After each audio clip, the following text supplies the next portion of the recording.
Analisando aqui parte do discurso feito pelo deputado Sérgio Majestic, eu gostaria de estar nessa oportunidade fazendo um comentário sobre a questão do combate à corrupção no país. E a gente verifica que o fato da ocorrência permanente da corrupção está na falta de ação do Poder Judiciário, que, na verdade, é um poder que custa caro à população e que devia regular e prevenir as questões de forma mais imediata e de forma a não permitir que ela se alongasse. Nós temos registros de que a corrupção no país, ela existe nos municípios, especialmente começando os municípios, que quando as denúncias ocorrem, os órgãos de fiscalização, nem tribunais de contas do Brasil e nem o Poder Judiciário, tomam as medidas imediatas e de acordo com a necessidade dos acontecimentos. A gente observa que hoje o que se percebe, especialmente nas ações municipais, elas ficam à vontade para agir da maneira que querem, sem respeito à legislação, sem respeito ao conteúdo jurídico das ações municipais, e que isso ocorre estendendo-se a vários estados e estendendo-se até ao governo federal. Não é de se duvidar que hoje mais de 50% das pessoas que ocupam o cargo público, bem mais de 50%, já entram na vida pública para se dar bem, já entram para levar vantagem e para praticar atos contra o poder público em benefício próprio. E existem pessoas, nas administrações municipais especialmente, que entram numa prefeitura com a cachorrinha amarrada na corda e que depois de 3 anos, 2 anos, 4 anos, sai com fazendas, com patrimônio desesperadamente maior, sem nenhuma ação das autoridades. Como existe na raiz do problema, e os municípios são a raiz do problema, pessoas que, administrando, não cuidam do meio ambiente, não cuidam dos servidores, municípios que não dão reajuste desde que entraram, que não cuidam da educação, que falta merenda escolar, que falta transporte escolar, que falta condição material dos professores praticarem as suas aulas, que na saúde simplesmente não existe nenhum atendimento. Tem área de saúde em alguns municípios do Espírito Santo que não possui nem esparadrapo para poder fazer um atendimento. E isso ocorre às vistas das autoridades.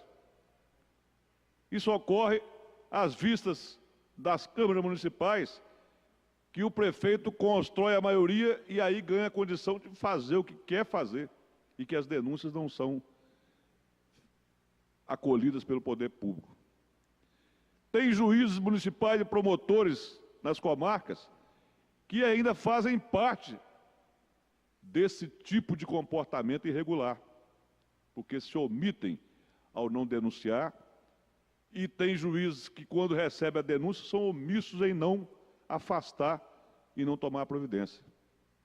Então, a corrupção é construída na base.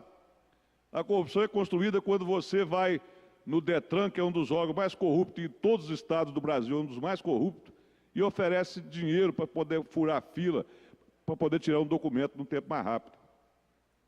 Então, nós precisamos aproveitar o momento que hoje se trabalha com muita evidência e até com a certa força dos meios de comunicação, especialmente a Rede Globo, para poder não permitir que essa situação seja apenas para fazer derrubar um governo e acomodar outro, mas que ela seja uma normalidade nas atividades públicas do Brasil, principalmente na atividade pública, mas também voltada para a atividade privada, porque muitos da atividade privada só negam imposto, se enriquecem, tirando os bens, o patrimônio do seu nome, e hoje a própria Secretaria está denunciando que mais de 90 milhões desse ano já foi sonegado de imposto.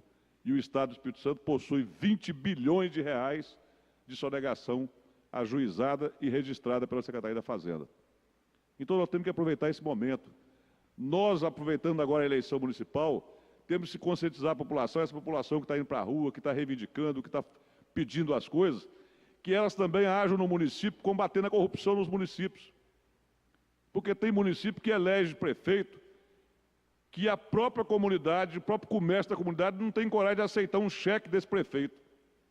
Como é que o sujeito é candidato, não tem crédito na cidade nem para poder dar um cheque de R$50, e a população confia a ele, é o cofre do município, que representa às vezes 5, 6, 3, 10, 15 milhões de receita mensal.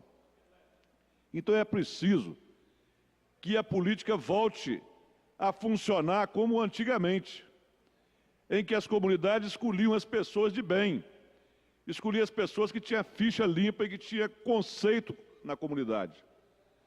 E nós precisamos de parar de elogiar ou de achar simpático o político que se coloca diante da população apenas como simpático, apenas como risonho, sem nenhuma qualidade moral para governar o município.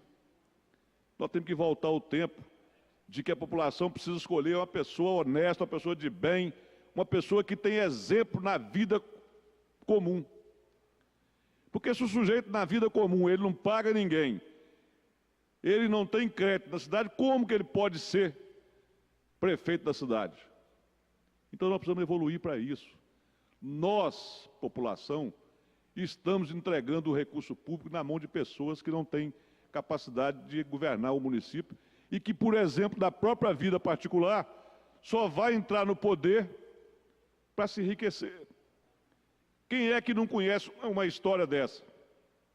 De que o sujeito entrou na prefeitura, puxando uma cachorrinha pela corda, e saiu da prefeitura no final de 4 anos, puxando aqueles boi Nelore de 20, 30 milhões cada um. E isso às vistas da população. O sujeito entra na prefeitura, não tem aonde cair morto. O ano seguinte a família está toda de caminhonete, essas caminhonetes caras, está toda com propriedade rural e ninguém reage, o poder público vê isso. O Ministério Público e o Judiciário vê isso e ninguém toma providência.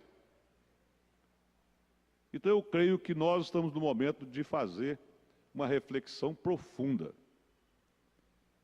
E fazer uma reflexão profunda de ódio contra tudo que aconteceu na Petrobras, mas não só na Petrobras. Temos que fazer essa reflexão de que nós temos que, a partir desse momento em que se está tentando ficar contrário a essas coisas, continuar com esse pensamento. Porque nós não podemos ter posições apenas pessoais, posições apenas ideológicas e posições apenas se considera que quando não é com a gente, está certo punir, mas quando é com a gente, está certo não punir. Nós precisamos de ter uma visão mais honesta diante da situação. Nós precisamos ter uma visão de que as coisas não podem acontecer pela individualidade, tem que acontecer pelo coletivo. E nós estamos, nesse momento, diante dessa situação, em que nós temos que fazer com que essa atitude prevaleça daqui para frente, como bem disse aqui o deputado Sérgio Majesco. Nós não podemos punir nenhuma irregularidade de um partido ou de outro, nós temos que punir de todos os partidos, porque nós temos que aprender a separar quem presta de quem não presta, porque senão você desestimula a pessoa olhar pelo lado correto e agir corretamente, porque quando vem o elogio, quando vem a exaltação, você é misturado entre aqueles que não têm. E eu aqui digo com toda sinceridade, encerrando meu discurso, qual é a condição moral que tem o Michel Temer para assumir a presidência do Brasil. Então, eu acho que nós temos que fazer um processo de limpeza, de desinfetar totalmente e não apenas parcialmente.